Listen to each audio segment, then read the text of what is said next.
Assalamualaikum warahmatullahi wabarakatuh. Salam sejahtera dan salam Nadi Ilmu Amalan Membaca. Kali ini bersama saya Kisha Sumaya, wartawan TVPSS Iqra Smart pada hari ini.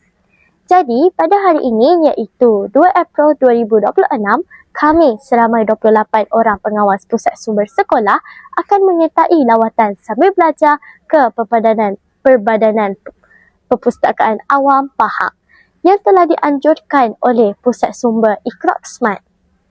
Selain dapat memupuk minat membaca, objektif program ini juga ialah untuk meningkatkan kemahiran kepimpinan dan tanggungjawab dalam kalangan pengawas pusat sumber sekolah. Sekian, terima kasih. Ini dah boleh buat. Contohnya, kalau sendiri macam faham nama dia. Kita juga kita akan cakap ni. Memang boleh baca lah.